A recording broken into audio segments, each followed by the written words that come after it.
को पढ़ले निश्चित भाव यहाँ जना पड़ुछि जे निश्चित भाव प्रथम आ द्वितीय थर सूचना दिया जाइछि बोली स्थान रे तृतीय थर सूचना बोली देखाई अछि और मार्क तांकर सुसमाचार जेतेबेले लेखुछन से तांकर यीशु ख्रीष्ट को से प्रथम ईश्वर पुत्र बोली सुसमाचार आरंभ से लिखि मार्क सुसमाचार रे से दुई भाग विभक्त करिसंती प्रथम रु 8 पर्वर 26 पद पर्यंत एवं 8 पर्वर 27 पद रु आरंभ करी 16 पर्व पर्यंत से दुई भाग सुसमाचार विभक्त हुए एवं आम यहाँ अध्ययन करिछु यह द्वितीय भाग रे अछि एवं स्थान रे यीशु ख्रीष्ट ताकर मृत्यु विषय रे ताकर शिष्य मन से सूचना दैछन आउ स्थान रे एही परि लेखा जाय जे से माने जेरूसालेम को यात्रा करुथिबा समय रे पथ मध्य रे थिले ओ यीशु सेमानक आगे आगे जाउथिले आउ से माने विस्मयान्वित ओ पश्चातगामी लोके भूत होइथिले एणु से पुनर्बार द्वादश को अंतर करी ताहांक प्रति जहा जहा घटिबाकू जाउ अछि सेही सब सेमानकू जणाइबाकू लागिले आमे देखुली जे यीशु ख्रीष्ट तांकर मृत्युर सूचनाटा से 8 पर्वर 31 पदरे मध्ये सेटा लेखा हिचे 9 पर्वर 31 पदरे लेखा हिचे आ 10 पद आमे जेतबेले इठाने पढु इठाने 33 और 34 पदरे लेखा हिचे 33 34 पद टी हम पढु जा यीशु कहले देखो आमे माने जेरूसालेम को यात्रा करूछु मनुष्य पुत्र प्रधान याजक और शास्त्री मानक हस्तरे समर्पित हेबे आ से माने ताहांकू प्राण दंडाज्ञा देई विजाति मानक हस्तरे समर्पण करिवे पुनी से माने ताहांकू प्रयास करिवे ताहांको उपरे छेप पकाइबे ताहांकू कोरोना मारिबे ओ बध करिवे आ 3 दिन उतारे से पुनरुत्थान करिवे ए स्थान रे एपरी लेखा जाय आ हमें देखु जे यीशु ख्रीष्ट से ताको शिष्य मानक सहित रे थिबा समय से अनेक आश्चर्य कर्म करुथिले आ से काना नगर से विवाह ठारू आरंभ कर से ताकर जते मध्ये आश्चर्य अनेक आश्चर्य काम करथिले रोगी को सुस्थता प्रदान करथिले मृतक को जीवन दउथिले छोटा को चालबा लाग से शक्ति प्रदान करथिले भूत छोडउथिले ए प्रकार से अनेक आश्चर्य कर्म माने करुथिले एवं शिष्य माने ताकर सहित रे थिले एवं शिष्य माने से समस्त विषय देखुथिले एवं से माने निश्चित भाव से माने आश्चर्य होथिले एवं यीशु पितरों को यीशु जेतबेले से समस्त आश्चर्य कर्म करुथिले यीशु पचारि छन पितरों को जे लोके मोर विषय रे काना क्वेश्चन बोली पचारि छन आ पितर से समस्तकर तरफ से उत्तर रखी छन जे आपन हो छन ख्रीष्ट मसीह ईश्वर का पुत्र बोली से ताको स्वीकार करि छन एवं आमे देखु जे से स्थान रे यीशु ख्रीष्ट जो समस्त कार्य करिथिले शिष्य माने कोई तो अनेक जानि नथिले जहा पितर जानिथिले जे से होचंती मसीह बोली करी एवं से स्थान रे से समस्तकर तरफ से ताकर मतामत बा ताकर से उत्तर रखि अछंती आ समय जतले जेरूसालेम के जाउछन से समय ताकर मृत्यु विषय से कहिछन एवं आमे देखु जे पितर यीशु ख्रीष्ट जतले ताकर क्लेश ताकर मृत्यु विषय सूचना दोथिले जे यीशु ख्रीष्ट कहे जे मनुष्य पितर को जे छेप पकाबे तांकू कोरोना रे प्रहार करबे एवं तांकू अनेक दुख सहबा के पड़बा क्लेश सहबा के पड़बा बोली जतले कहउतिले एवं शेष देखमा जे पितर तांकू कहउतिले जे मनुष्य पुत्र जतो को से आसी छन जे से पितरंकर तांकर चिंताधारा थिला जे प्रधान शास्त्री याजक फारूसी माने तांकू जगतर लोक माने मृत्यु देन देबे से मृत्यु यीशु ख्रीष्ट को भोगिबार लागि नहे बरं यीशु ख्रीष्ट स्वयं से मानको से मृत्यु को से लोक मानको से पराजय करिबार विषयटा पितर कहउथिले एवं से स्थान रे हमें जो देखमा बेले से पितर को से अनुयोग करके से कहिछन कारण से पितर से जानी नथिले जे यीशु ख्रीष्ट को जगतर पाप निमंते ମୃତ୍ୟୁ ଭୋଗ କରିବାକୁ ପଡିବ ଏବଂ ତାଙ୍କ ମୃତ୍ୟୁ ଭୋଗ ଦ୍ୱାରା ମାନବ ସମାଜ ପରିତ୍ରାଣର ଆନନ୍ଦକୁ ସେ ମାନେ ଚାଖି ପାରିବେ ଏ ବିଷୟରେ ସେ ନେଇ ଜାଣିଥାଏ। ତେଣୁକରି ସେ ଭୀତ ହେଇକି ସେ ଯୀଶୁଖ୍ରୀଷ୍ଟଙ୍କୁ କହୁଥିଲେ ଯେ ମନୁଷ୍ୟ ପୁତ୍ର ଯୀଶୁଖ୍ରୀଷ୍ଟ ସେ ଲୋକମାନଙ୍କୁ ହରାବେ ବୋଲି ସେ ଚାହୁଁଥିଲେ। ଆଉ ସେ ଚାହୁଁଥିଲେ ଅନେକ ଦିନ ଯୀଶୁଖ୍ରୀଷ୍ଟ ଜଗତରେ ରହି ସେ ଆଶ୍ଚର୍ଯ୍ୟ କର୍ମ କରୁ ବୋଲି ସେ ଚାହୁଁଥିଲେ। ଆମେ ସେ ବିଷୟଟା ମଧ୍ୟ ପଢି ଅଛୁ। ଆଉ ଆମେ ଦେଖୁଛୁ ଯେ 34 ପଦରେ ଆମେ ଯଦି ପଢିବା ପୁଣି ସେମାନେ ତାହାଙ୍କୁ ପରିହାସ କରିବେ, ତାହାଙ୍କ ଉପରେ ଛେପ ପକାଇବେ, ତାହାଙ୍କୁ କୋରଡା ମାରିବେ ଓ ବଧ କରିବେ, ଆଉ 3 ଦିନ ଉତ୍ତାରେ ସେ ପୁନରୁତ୍ଥାନ କରିବେ। ଆଉ ଆମେ ଯଦି ଦେଖୁଛୁ ଯେ ଯୀଶୁଙ୍କର ଜଗତକେ ଆସିବାର ପୂର୍ବରୁ ଲୋକମାନେ ଅନେକ ତାଡ଼ନା କ୍ଲେଶ ସହ୍ୟ କରୁଥିଲେ ଏବଂ ସମସ୍ତେ ଖରା ଦିନରେ ମଣିଷ ମାନେ ଯେନ୍ତା ପାଣି ଲାଗି ହାହା କରସନ୍ ସମସ୍ତେ ସେ ସମୟରେ ଖ୍ରୀଷ୍ଟଙ୍କର ଆଗମନକେ ଅପେକ୍ଷା କରିଥିଲେ ଏବଂ ଖ୍ରୀଷ୍ଟ ଜଗତକୁ ଆସିଲେ ଆଉ ସେ 30 ବର୍ଷ ପର୍ଯ୍ୟନ୍ତ ସେ ଜଗତରେ ରହିଲେ ଏବଂ ସେ ତାଙ୍କର ସେବା କାର୍ଯ୍ୟ କରି ସୁସମାଚାର କାର୍ଯ୍ୟ କରି ସେ ଅନେକ କାର୍ଯ୍ୟ ସାଧନ କଲେ ଏବଂ ଆଗରୁ ଯାହା ଭବିଷ୍ୟତ ବାଣୀ ହେଇଥିଲା ଖ୍ରୀଷ୍ଟ ଆସିବେ ଜଗତକେ ଏବଂ ସେ ମନୁଷ୍ୟର ପାପ ନିମନ୍ତେ ସେ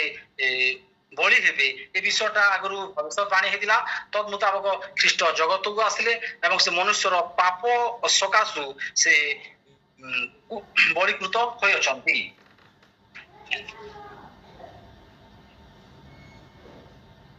ଆମେ ଦେଖୁଛୁ ଯେ ଶିଷ୍ୟମାନେ ତାଙ୍କର ସହିତ ଥିବା ସମୟରେ ସେମାନେ ଯୀଶୁଙ୍କୁ ଜାଣି ନାଇଁ ପାରୁଥାଏ ଏବଂ ସେମାନେ ଚିହ୍ନି ନାଇଁ ପାରୁଥାଏ ଯେ ଯୀଶୁ କିଏ ଏବଂ ସେ କଣ କରିପାରନ୍ତି ଏବଂ କଣ କରି ନ ପାରନ୍ତି ସେ ବିଷୟ ସେମାନେ ଜାଣି ପାରୁନଥିଲେ। ଆଉ ସେମାନେ ତାଙ୍କର ଇଚ୍ଛା ଏବଂ ଯୋଜନାକୁ ସେମାନେ ଅନେକ ସମୟରେ ବୁଝି ପାରୁନଥାଏ। ଯୀଶୁ ସେମାନଙ୍କୁ ଅନେକ ସମୟରେ କାଣା ହଉଥିଲା ଉଦାହରଣ ମାଧ୍ୟମରେ ଶିକ୍ଷା ଦଉଥିଲେ ଏବଂ ସେ ସମସ୍ତ ବିଷୟ ଅନେକ ସମୟରେ ସେମାନେ କାଣା ହଉଥିଲା ବୁଝି ନାଇଁ ପାରୁଥାଏ। ଆମେ ଯଦି ପଢମା 8:34 ପଦରେ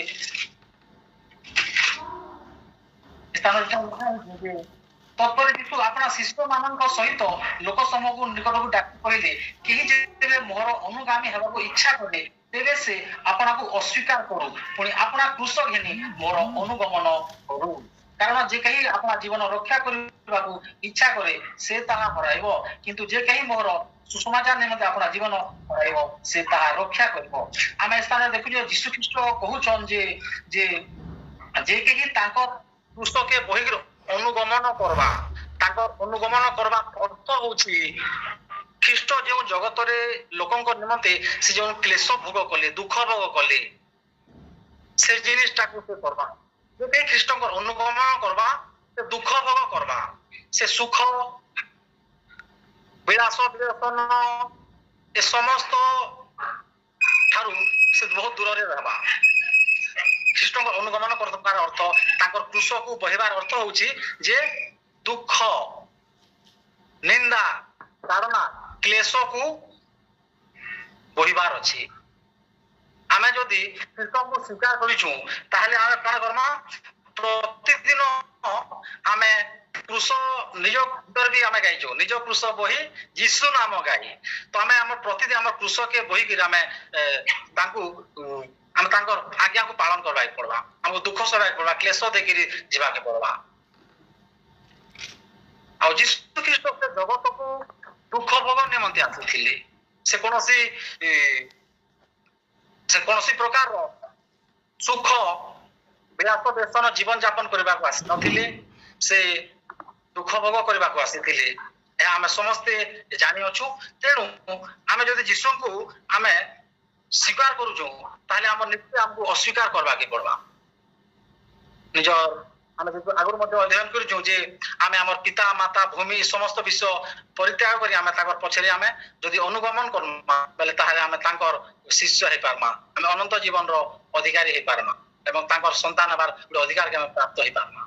ତେଣୁ ଆମେ ଦେଖୁଛୁ ଯୀଶୁଖ୍ରୀଷ୍ଟଙ୍କ ଜୀବନ ଯେପରି ଥିଲା ସେ ଯେପରି ସରଳ ନମ୍ର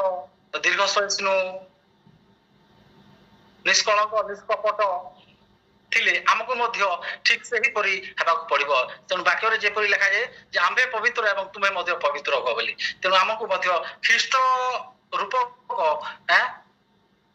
जीवन को हमको धारण करवाके पड़वा ख्रीष्ट को हमको परिधान करवाके पड़वा तापर आमे तांकर आमे जो जगतर मोह माया समस्त विषय आसक्त होई आमे रही मा ताहेले आमे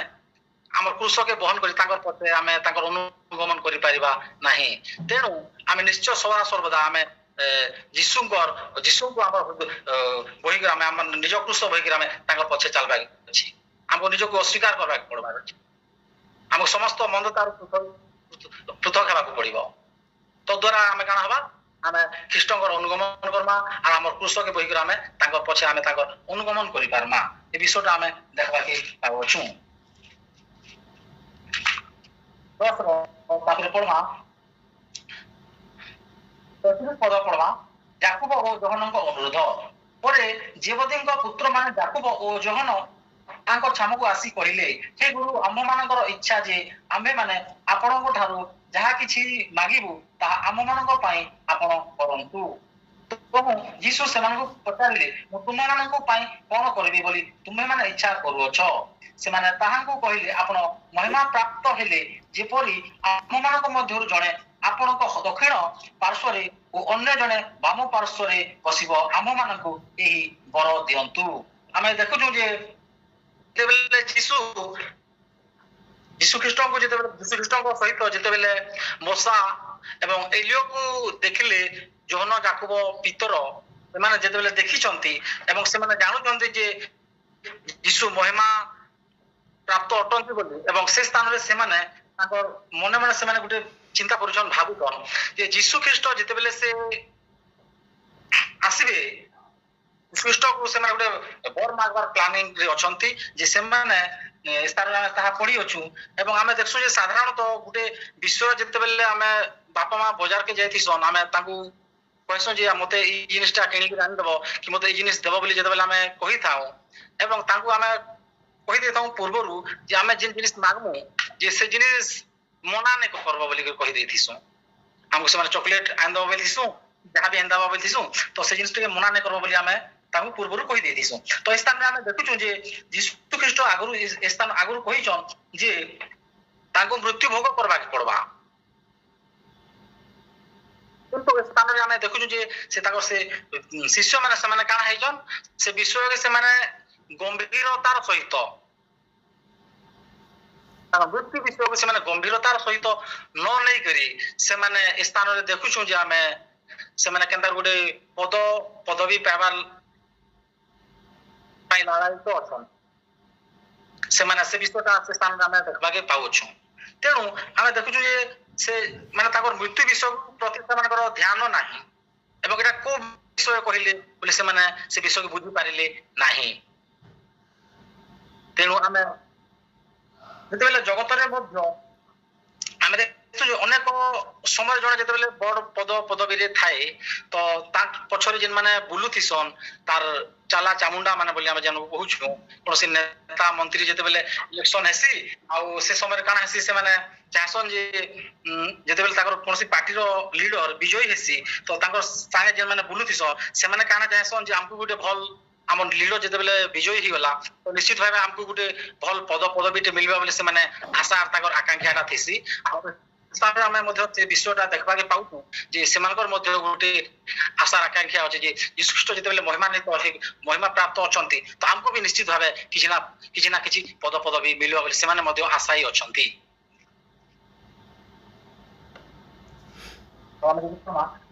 ସେମାନେ ତାହାଙ୍କୁ କହିଲେ କିନ୍ତୁ ଯୀଶୁ ସେମାନଙ୍କୁ କହିଲେ ତୁମେ ମାନେ କଣ ମାଗୁଅଛ ତାହା ଜାଣୁ ନାହ ମୁଁ ଯେଉଁ ପାତ୍ରରେ ପାନ କରୁଅଛି ସେଥିରେ କି ତୁମେ ମାନେ ପାନ କରିପାର ଅବା ମୁଁ ଯେଉଁ ବାପ୍ତିସ୍ମରେ ବାପ୍ତିଜିତ ହେଉଅଛି ସେଥିରେ କି ତୁମେ ମାନେ ବାପ୍ତିଜିତ ହୋଇପାର ଏ ସ୍ଥାନରେ କହୁଛନ୍ ଯେ ସେ ଯେନ୍ ବିଷୟଟା ସେ ମାଗିଛନ୍ ସେ ତାଙ୍କର ଶିଷ୍ୟ ମାନେ से वाम पार्श्व बसबाटा और दक्षिण पार्श्व जेन बसबार विषय आमे जेतेबेले पढुछु 40 पद के तो से स्थान यीशु ख्रीष्ट से कहबन जे से विषयटा देबार अधिकार मोर नाइ न बोली यीशु ख्रीष्ट से स्थान रे कहिछन एवं एक पद रे आमे जेतेबेले पढुछु जे मुई जेन पान पात्र रे पान करि पारमी आ जेन बप्तिस्म मुई नै पारमी सेतिरे तुमे माने नै पारबा बोली प्रश्न करूछ आ शिष्य माने से स्थान रे कहउछन से माने तांको कहले ପାରୁ ଯୀଶୁ ସେମାନଙ୍କୁ କହିଲେ ମୁଁ ଯେଉଁ ପାତ୍ରରେ ପାନ କରୁଛି ତୁମେ ମାନେ ସେଥିରେ ପାନ କରିବ ପୁଣି ମୁଁ ଯେଉଁ ବାପ୍ତିସ୍ମରେ ବାପ୍ତିଜିତ ହୋଇଅଛି ତୁମେ ମାନେ ସେଥିରେ ବାପ୍ତିଜିତ ହେବ। ତ ଯେତେବେଳେ ଆମେ ଦେଖୁଛୁ ଯେ 38 ପ୍ରଶ୍ନ କରିଛନ୍ ଯେ ମୁଁ ଯେ ପାନ ପାତ୍ରରେ ପାନ କରିପାରିବି ସେଟା ତୁମେ ପାନ କରିପାରିବ କାଏ ଆଉ ମୁଁ ଯେ ବାପ୍ତିସ୍ମରେ ନେବି ସେଟା ତୁମେ ନେଇ ପାରବ ବୋଲି ପ୍ରଶ୍ନ କରିଛନ୍। ଆମେ ଯଦି ପୁରାତନ ନିୟମ ବିଷୟକେ ଯଦି ଯିମା ଏବଂ ସେ ସ୍ଥାନରେ ଆମେ ଦେଖମା ଯେ ସେ ଯେନ୍ ଯୀଶୁ ସ୍ଥାନରେ ଦେଖୁଛୁ ଯେ ପାନ ପାତ୍ର ଯେନ୍ ବିଷୟ ଯେନ୍ ଲେଖା ହେଇଛେ ଇଟା ହଉଛି ଜଗତର ଯେନ୍ କ୍ଲେଶ ଜଗତର ଯେନ୍ ପାପ ଏବଂ ଦୁଃଖକୁ ସେ ପିଇବାର ବିଷୟଟା ଲେଖା ଯାଇଛି ଯେନ୍ ପାନ ପାତ୍ରଟା। ଆମେ ଯଦି ସେ ବିଷୟଟା ଦେଖମା ଗୀତ ସଂହିତା ତାର ଯଦି ସେ 75 ପଦ ଯଦି ପଢମା ବୋଲେ ସେ ସ୍ଥାନରେ ଗୋଟେ ବିଷୟ ଲେଖା ଯାଇଛି ଏବଂ ତାହା ମୁଁ ଅଧ୍ୟୟନ କରୁଅଛେ ଯେହେତୁ ସଦାପ୍ରଭୁଙ୍କ ହସ୍ତରେ ଏକ ପାନ ପାତ୍ର ଅଛି ଓ ଦ୍ରାକ୍ଷ ରସରୁ ଫେଣ ବାହାରୁଅଛି ତାହା ମିଶ୍ରିତ ଦ୍ରବ୍ୟରେ ପୂର୍ଣ୍ଣ ଓ ତହିଁରୁ ଢାଳି ଦିଅନ୍ତି ନିଶ୍ଚୟ ପୃଥିବୀର ଦୁଷ୍ଟ ଲୋକ ସମସ୍ତେ ତହିଁର ଖାଦ ନିଗାଡି ପିଇବେ। ଆମେ ଦେଖୁଛୁ ଯେ ସ୍ଥାନରେ ବି ଯେ ଜଗତର ପାପ ଏବଂ ଦୋଷ ଦୁର୍ବଳତା ନିମନ୍ତେ ଖ୍ରୀଷ୍ଟଙ୍କୁ ଯେଉଁ ଦୁଃଖ ଭୋଗ କରବାକେ ପଡୁଅଛି ତାହା ହଉଛି ସେ ଏହି ପାନ ପାତ୍ର ବିଷୟକୁ ସୂଚାଏ ଯେ ଲୋକଙ୍କର ନିମନ୍ତେ ସେ ଯେଉଁ ଦୁଃଖ ଏବଂ ପାପ ଅପରାଧ ସବୁ ସେ ପାନ ପାତ୍ରକୁ ସେ ପାନ କରୁଅଛନ୍ତି ଏବଂ ଶିଷ୍ୟମାନେ ସେ ସ୍ଥାନରେ ଏହା ଜାଣି ନାହାନ୍ତି ଯେ ସେ କେଉଁ ପାନ ପାତ୍ର ବିଷୟରେ ସେ କହୁଅଛନ୍ତି। ଏଟା ସେଇ ପାନ ପାତ୍ର ବିଷୟରେ କହୁଛନ୍ତି ଯେ ଜଗତର ପାପ ଦୁଃଖ ଦୋଷ କ୍ଲେଶ ଏ ସମସ୍ତ ବିଷୟକୁ ସେଇ ପାନ ପାତ୍ର ବିଷୟରେ ସେ ସ୍ଥାନରେ ପ୍ରକାଶ କରୁଅଛି। ଏହା ଅନ୍ୟ କୌଣସି ପାନ ପାତ୍ର ବିଷୟ ନୁହେଁ। ଏହା ପ୍ରଭୁ ବିଦ୍ୟାର ପାନ ପାତ୍ର ନୁହେଁ। ଖ୍ରୀଷ୍ଟ ଯେଉଁ ସ୍ଥାନରେ ଯାହା କୁହାଯାଇଛି ଖ୍ରୀଷ୍ଟ ଏହା ଜଗତର ପାପ ବିଷୟର ପାନ ପାତ୍ରକୁ ସୂଚାଏ ଏବଂ ଆଉ ଗୋଟେ ବିଷୟ ସ୍ଥାନରେ ଯେତେବେଳେ ଆମେ ଦେଖୁଛୁ ଲେଖାଯାଏ ଯେ ବାପ୍ତିସ୍ମ ବିଷୟରେ ମଧ୍ୟ ଏ ସ୍ଥାନରେ ଲେଖାଯାଇଛି। ସେ ପ୍ରଶ୍ନ କରୁଛନ୍ ଶିଷ୍ୟମାନଙ୍କୁ ତୁମେ ପାରବ କା ମୁଇଁ ଯେନ୍ ପାନ ପାତ୍ରରେ ପିଇମି ସେଟା ତୁମେ ପିଇ ପାରବ କାଁ ବୋଲୁଛନ୍ ପ୍ରଶ୍ନ କରୁଛନ୍ କିନ୍ତୁ ଶିଷ୍ୟମାନେ ନେଇ ଜାଣିକରି ସେମାନେ ହଁ ବୋଲି କହିଛନ୍ କିନ୍ତୁ ତାହା ସେମାନଙ୍କୁ ପିଇବାକୁ ସେ ଦେଇନାହାନ୍ତି ସେ ନିଜେ ସେ ପାନ କରିଛନ୍ତି। ଆଉ ବାପ୍ତିସ୍ମ ବିଷୟ ସ୍ଥାନ ଯୋଉ ଲେଖାଯାଏ ଏଇ ବାପ୍ତିସ୍ମଟା ଯେତେବେଳେ ବାପ୍ତିସ୍ମ ଯେତେବେଳେ ନିଆଯାଏ ତାହା ଯୋଉ ଆମେ যেটা ডুবন বলি কହୁଛୁ ତ ଏ ସ୍ଥାନରେ ସେଟା କାଣା ଯେ ସେ ମୃତ୍ୟୁ ସହିତ ଈଶ୍ୱରଙ୍କ ଯେନ୍ କ୍ରୋଧ ଈଶ୍ୱରଙ୍କ ଯୋଉ କୋପ ସହ ଗୋଟେ ସଂଘର୍ଷ ବିଷୟ ସେଟା ସୂଚାଏ ଏବଂ ତାହା ଯୀଶୁଖ୍ରୀଷ୍ଟ ସେହି ଡୁବନ ସେହି ବାପ୍ତିସ୍ମ ବିଷୟରେ ସେ ସ୍ଥାନରେ ତାହା କହିଅଛନ୍ତି। ଶିଷ୍ୟମାନଙ୍କ ସ୍ଥାନରେ ବାପ୍ତିସ୍ମ ନେବାର କୌଣସି ଆବଶ୍ୟକତା ନାହିଁ କି ସେମାନଙ୍କୁ ସେ ବାପ୍ତିସ୍ମ ସେ ସ୍ଥାନରେ ଦେଇନାହାନ୍ତି। ସେ ଯେଉଁ ସେଟା ତାଙ୍କର ବିଷୟକୁ ସେ ଜଗତର ପାପ ବିଷୟକୁ ବୁଝାଏ। ଆମେ ଯେତେବେଳେ ସେଟା ପଢୁଛୁ ସେ 69 ଗୀତ ସଂହିତାର ସେ 69 ର 1 ପଦ 2 ପଦରେ ତା ବିଷୟରେ ତାର ସୂଚନାଟା ମିଳିଥାଏ। ତ ସେ ସ୍ଥାନରେ ମୁଁ ଟିକେ ପଢୁଛେ 69 ହେ ପରମେଶ୍ୱର ମୋତେ ପରିତ୍ରାଣ କର। ଏଟା ଈଶ୍ୱର କହୁଛନ୍ତି ଯୀଶୁଖ୍ରୀଷ୍ଟ କହୁଛନ୍ତି ହେ ପରମେଶ୍ୱର ମୋତେ ପରିତ୍ରାଣ କର କାରଣ ମୋ ପ୍ରାଣ ପର୍ଯ୍ୟନ୍ତ ଜଳ ରାଶି ଆସିଅଛି ମୁଁ ଗଭୀର ପଙ୍କରେ ବୁଡି ଯାଉଅଛି ମୋହର ଛିଡା ହେବାର ସ୍ଥାନ ନାହିଁ ମୁଁ ଗଭୀର ଜଳ ରାଶିରେ ଉପକୃତ ହୋଇଅଛି ପ୍ଲାବନ ମୋ ଉପରେ ଦେଇ ଯାଉଅଛି। ତ ଏ ସ୍ଥାନରେ ଯେଉଁ କହିଅଛନ୍ତି ଶିଷ୍ୟମାନଙ୍କୁ ଏହା ସେ ପୁରାତନ ନିୟମର ଏ ବିଷୟକୁ ବୁଝାଏ ଯାହା ଶିଷ୍ୟମାନଙ୍କୁ କରିବାକୁ ପଡିନାହିଁ ଖ୍ରୀଷ୍ଟ ନିଜେ ତାହା କରିଅଛନ୍ତି। ଏ ବିଷୟଟା ଏ ସ୍ଥାନରେ ଆମେ ଦେଖିବାକୁ ପାଉଛୁ ଏବଂ ସେମାନେ ଏ ବିଷୟ ଜାଣିନାହାନ୍ତି 40 ପଦରେ ଲେଖାଯାଏ କିନ୍ତୁ ମୋର ଦକ୍ଷିଣ ଅବା ବାମ ପାର୍ଶ୍ୱରେ ବସିବାକୁ ଦେବା ମୋର ଅଧିକାର ବିଷୟ ବରଂ ଯେଉଁମାନଙ୍କ ନିମନ୍ତେ ସ୍ଥାନ ପ୍ରସ୍ତୁତ କରାଯାଇଅଛି ସେମାନେ ବସିବେ। ଏ ସ୍ଥାନ ସେମାନେ ଯେତେବେଳେ ଯୀଶୁଙ୍କୁ ସେ ବିଷୟ କହିଛନ୍ ମାଗିଛନ୍ତି ଯୀଶୁ ସେମାନେ କହିଛନ୍ ଯେ ସେ ଦକ୍ଷିଣ ବାମ ପାର୍ଶ୍ୱରେ ବସବାର ଅଧିକାର ଦେବାଟା ମୋର ଲାଗି ମୁଇଁ ସେ ଅଧିକାର ଦେବାର ଲାଗି ସକ୍ଷମ ନୁହେଁ ସେଟା ଯାହାର ଲାଗି ସେ ସ୍ଥାନ ଅଛି ତାଙ୍କ ଲାଗି ପ୍ରସ୍ତୁତ ହୋଇଅଛି ବୋଲି ସେମାନଙ୍କୁ ସେ କହିଅଛନ୍ତି। 41 ପଦ ଲେଖାଯାଏ ଅନ୍ୟ 10 ଜଣ ଏହା ଶୁଣି ଯାକୁବ ଓ ଯୋହନଙ୍କ ଉପରେ ବିରକ୍ତ ହେବାକୁ ଲାଗିଲେ। ସେଥିରେ ଯୀଶୁ ସେମାନଙ୍କୁ ପାଖକୁ ଡାକି କହିଲେ ଯେଉଁମାନେ ବିଜାତି ମାନଙ୍କର ଶାସନକର୍ତ୍ତା ରୂପେ ଗଣିତ ସେମାନେ ସେମାନଙ୍କ ଉପରେ ପ୍ରଭୁତ୍ୱ କରନ୍ତି ଓ ସେମାନଙ୍କର ମହାନ ବ୍ୟକ୍ତିଗତ ମାନେ ସେମାନଙ୍କ ଉପରେ କର୍ତ୍ତୃତ୍ୱ କରନ୍ତି ଏହା ତୁମେ ମାନେ ଜାଣ। ଏଟା ଆମେ ଦେଖୁଛୁ ଯେ ଜଗତର ଯେ ଶାସନକର୍ତ୍ତା ମାନେ ଯେତେବେଳେ ଯାହା ମୁଁ କହୁଥିଲି କିଛି ଆଗରୁ ଯେ ରାଜନୈତିକ ଦଳ ମାନଙ୍କର ଥିବା ଲିଡର ମାନଙ୍କର ବିଷୟଟା ମୁଁ ଆପଣମାନଙ୍କୁ ଏବେ କହୁଥିଲି ସେ ବିଷୟଟା ସ୍ଥାନରେ ଲେଖାଯାଏ 40 ପଦ ଲେଖାଯାଏ କିନ୍ତୁ ତୁମମାନଙ୍କ ମଧ୍ୟରେ ସେ ପ୍ରକାର ନୁହେଁ ମାତ୍ର ତୁମମାନଙ୍କ ମଧ୍ୟରେ ଯିଏ ମହାନ ହେବାକୁ ଇଚ୍ଛା କରେ ସେ ତୁମମାନଙ୍କର ସେବକ ହେଉ। ପୁଣି ତୁମମାନଙ୍କ ମଧ୍ୟରେ ଯେ କେହି ପ୍ରଧାନ ହେବାକୁ ଇଚ୍ଛା କରେ ସେ ସମସ୍ତଙ୍କର ଦାସ ହେଉ। ଏ ସ୍ଥାନରେ ଲେଖାଯାଇଛି ଯେ କିନ୍ତୁ ତୁମମାନଙ୍କ ମଧ୍ୟରେ ସେ ପ୍ରକାର ନୁହେଁ, ମାତ୍ର ତୁମମାନଙ୍କ ମଧ୍ୟରେ ଯେ କେହି ମହାନ ହେବାକୁ ଇଚ୍ଛା କରେ। ଆମେ ଜାଣୁ ଯେ ଈଶ୍ୱରଙ୍କ ରାଜ୍ୟରେ କାଣା ଯେ ମହାନ ହେବାକେ ଇଚ୍ଛା କରସି ତାହାକେ ପହିଲା କ୍ଷୁଦ୍ର ହେବାକେ ପଡସି। ଯେ ଯଦି କ୍ଷୁଦ୍ର ହେବା ସେ ଈଶ୍ୱରଙ୍କ ରାଜ୍ୟରେ ମହାନ ହେବା। ଏ ବିଷୟଟା ଆମେ ଜାଣିଅଛୁ। ତେଣୁ ଯେ ସେ ବିଷୟଟା ଜାଣିଅଛୁ 44 ପଦରେ ପୁଣି ତୁମମାନଙ୍କ ମଧ୍ୟରେ ଯେ କେହି ପ୍ରଧାନ ହେବାକୁ ଇଚ୍ଛା କରେ ସେ ସମସ୍ତଙ୍କର ଦାସ ହେଉ। ଆମେ ଜାଣୁ ଯେ ଯୀଶୁ ଖ୍ରୀଷ୍ଟ ହେଉଛନ୍ତି ପ୍ରଧାନ ଏବଂ ସେ ସମସ୍ତଙ୍କର ସେବକ କହିଥିଲେ ଏବଂ ଆଗରୁ ବିଷୟ ବି ଆମେ ଜାଣିଛୁ ଯେ ଯୀଶୁ ଖ୍ରୀଷ୍ଟ ଶିଷ୍ୟମାନଙ୍କର ପାଦ ପ୍ରକ୍ଷାଳନ କରିଥିଲେ। ସେ ଜଣେ ନିଜେ ସେବକ ହୋଇଥିଲେ। ସେ ସେବା ପାଇବାକୁ ଆସି ନଥିଲେ, ସେବା କରିବାକୁ ଆସିଥିଲେ। ତେଣୁ ସେ ଆମକୁ ନମ୍ରତାର ବିଷୟ ଶିଖାନ୍ତି। ତେଣୁ ଆମେ ଯୀଶୁ ଖ୍ରୀଷ୍ଟଙ୍କ ସେବା କରୁଥିଲେ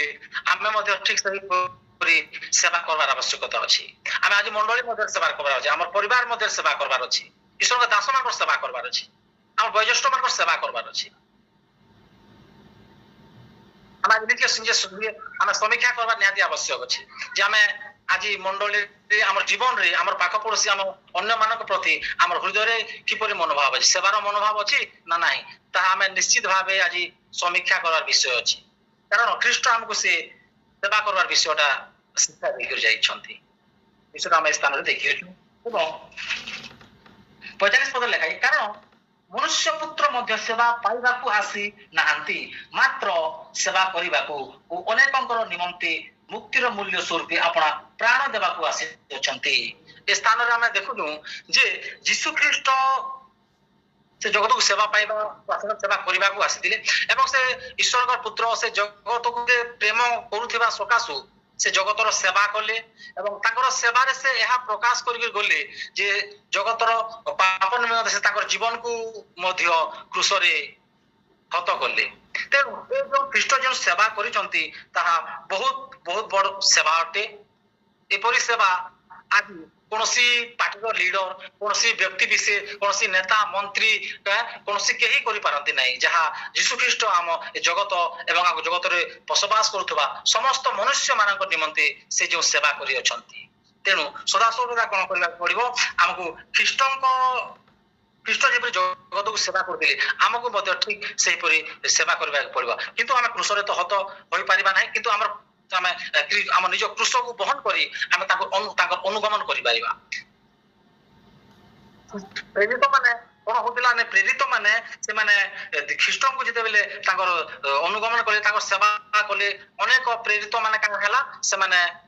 ତାଙ୍କ ସୁସମାଚାରକୁ ପ୍ରଚାର କଲେ, ତାଙ୍କ ସେବା କାର୍ଯ୍ୟ ମଧ୍ୟରେ କାଣା ହେଲେ ତାଙ୍କର ଜୀବନକୁ ସେମାନେ ଦେଲେ, ସେମାନେ ତାଙ୍କର ପ୍ରାଣକୁ ମଧ୍ୟ ସେମାନେ ଅଛନ୍ତି। ପ୍ରେରିତ ମାନେ ଅନେକ ପ୍ରେରିତ ଅଛନ୍ତି ସେମାନେ ତାଙ୍କର ସେବା କାର୍ଯ୍ୟରେ ଜୀବନକୁ ମଧ୍ୟ ଦେଇଅଛନ୍ତି। ତେଣୁ ଆଜି ଆମେ ନିଶ୍ଚିତ ଭାବରେ ଖ୍ରୀଷ୍ଟ ଯେପରି ଜଗତକୁ ପ୍ରେମ କଲେ, ସେବା କଲେ, ଆମେ ମଧ୍ୟ ନିହାତି ଠିକ ସେହିପରି ସେବା କରିବାର ଆବଶ୍ୟକତା ଅଛି।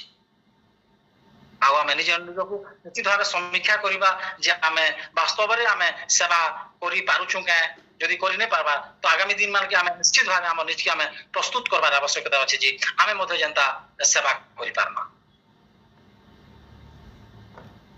कारण ख्रीष्ट से प्रेम कले, से प्रेम करुदबार सकाशु जगत को सेवा कले एवं तांकर से सेवा माध्यम रे तांकर जीवन को समर्पण कले। ई परि सेवा ठालो कोनोसी बड़ सेवा नाही। এই পঠিত বাক্য উপরে প্রভু ଆମ ପ୍ରତ୍ୟେକକୁ ବୁଝିବାରେ ସାହାଯ୍ୟ କରନ୍ତୁ। ଆମେନ୍।